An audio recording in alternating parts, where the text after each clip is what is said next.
Om Sai Ram, Chapter 26. Shri Sai NATHAYA Namaha. Stories of Bhakta Pant, Harishchandra, Pitale, Gopal, Ambadekar. Preliminary. All the things that we see in the universe are nothing but a play of Maya, the creative power of the Lord. These things do not really exist. What really exists is the real absolute. Just as we mistake a rope of a garland or a stick for a serpent on account of darkness, we always see the phenomena, that is, things as they outwardly appear, and not the noumenon which underlies all the visible things. It is only the Sadguru that opens the eyes of our understanding and enables us to see things in their true light and not as they appear. Let us therefore worship the Sadguru and pray to him to give us the true vision, which is nothing but God vision. Inner worship. Hemad Pant has given us a novel form of worship. Let us, he says, use hot water in the form of tears of joy to wash the Sadguru's feet. Let us besmear his body with sandal paste of pure love. Let us cover his body with the cloth of true faith. Let us offer 8 lotuses in the form of our 8 sattvic emotions and fruit in the form of our concentrated mind. Let us apply to his head book black powder in the form of devotion and tie the waistband of bhakti and place our head on his toes. After decorating the Sadguru with all jewelry in this way, let us offer our all to him and wave chamar of devotion to ward off heat. After such blissful worship, let us pray thus: introvert our mind, turn it inward, give us discrimination between the unreal and the real, and non-attachment for all worldly things, and thus enable us to get self-realization. We surrender ourselves, body and soul, body consciousness and ego. Make our eyes yours, so that we should never feel pleasure and pain. Control our body and mind as you will and wish. Let our mind get rest in your feet. Now let us turn to the stories of this chapter. Bhakta Pant. Once it so happened that a devotee by name Pant, a disciple of another Sadguru, had the good fortune of visiting Shirdi. He had no mind to go to Shirdi, but man proposes one way and God disposes the other.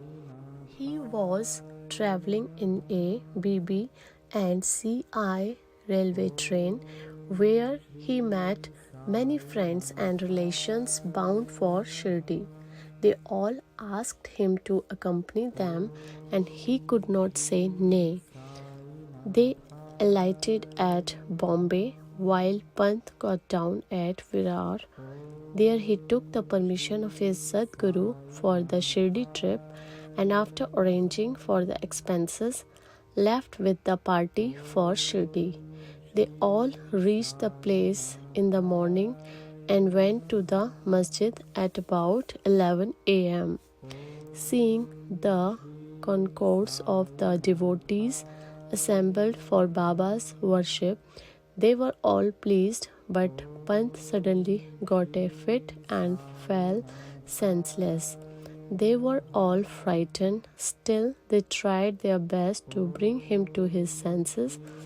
With Baba's grace and with pitchers of water which they poured over his head, he regained his consciousness and sat upright as if he was just awakened from sleep.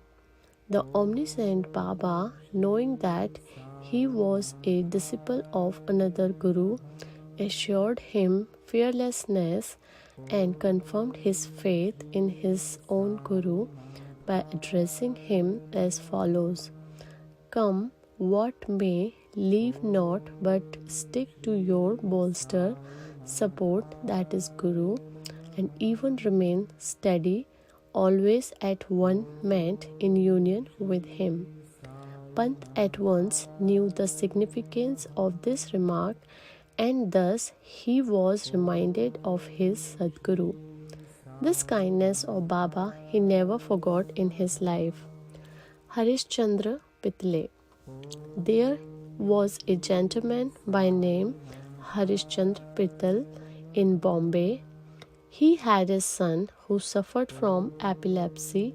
He tried many allopathic and Ayurvedic doctors, but there was no cure.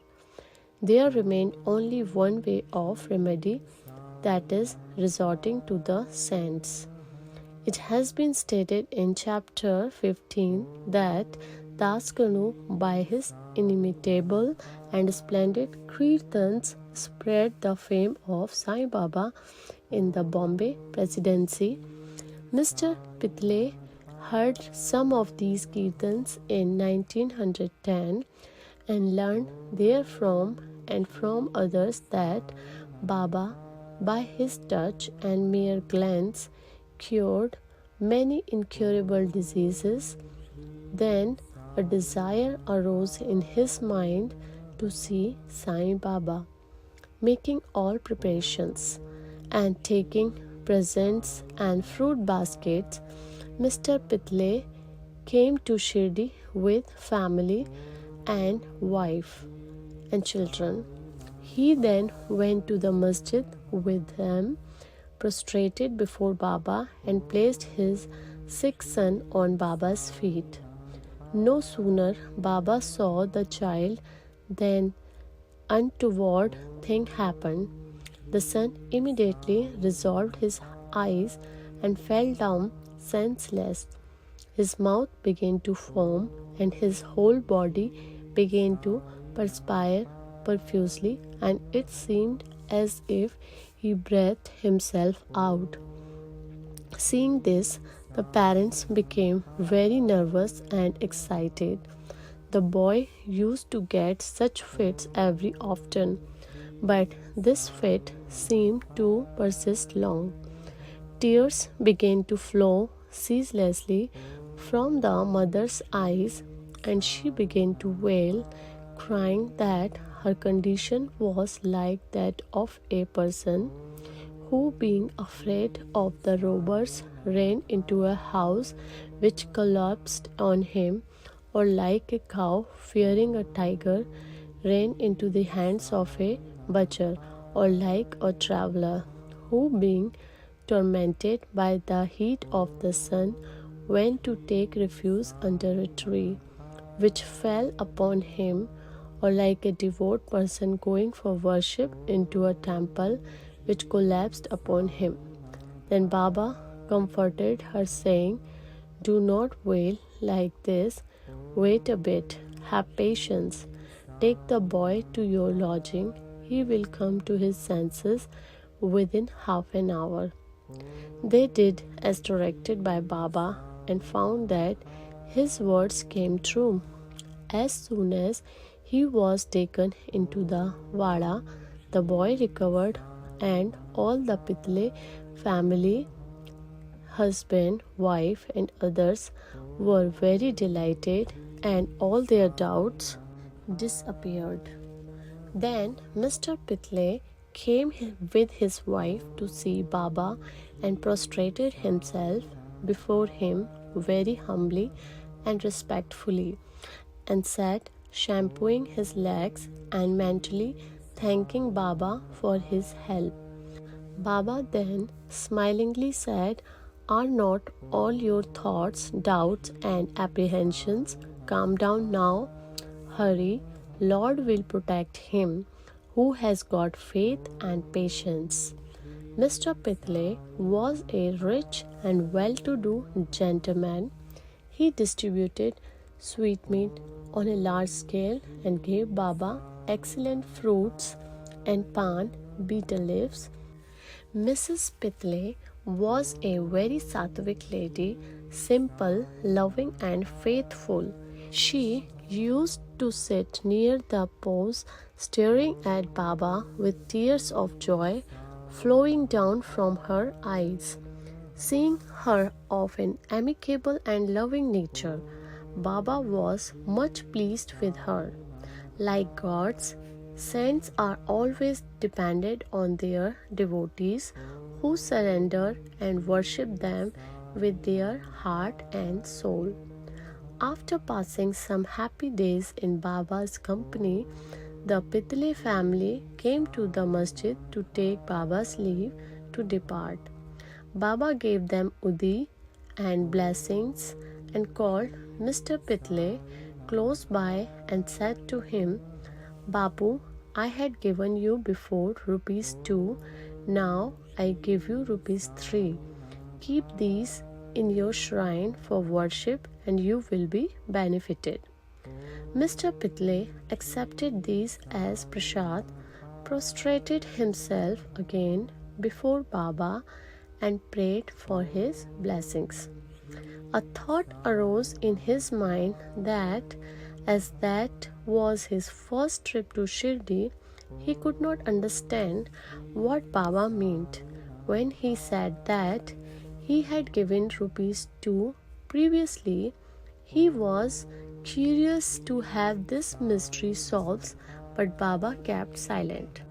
When Mr. Pitale returned to Bombay, he narrated to his old mother all that happened at Shirdi and the mystery about Baba's giving him ₹2 formerly. The mother also did not understand the mystery, but thinking seriously about that, she was reminded of an old incident which solved the mystery. She said to her son, "As you now went to Sai Baba with your son, so had your father done when he took you to Akkalkot for the darshan of the Maharaj there many years ago. That Maharaj was also a Siddh, perfect yogi, omniscient and liberal. Your father was pure, devout, and his worship was accepted.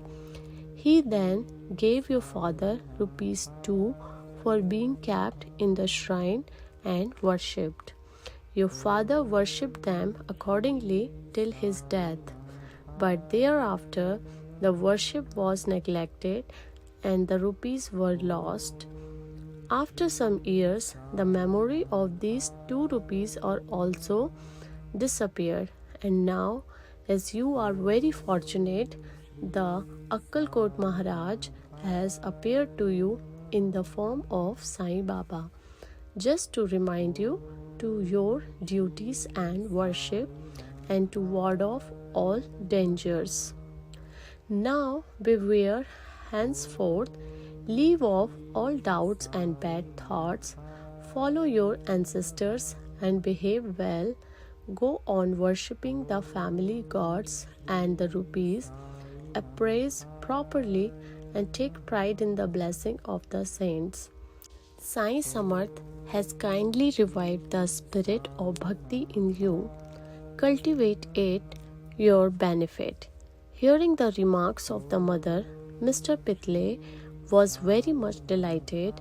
He came to know and was convinced about the all-pervasiveness of Baba and the significance of his darshan. From that time, he became very careful about his behavior. Mr. Ambadekar. Mr. Gopal Narayan Ambadekar of Pune was a devotee of Baba.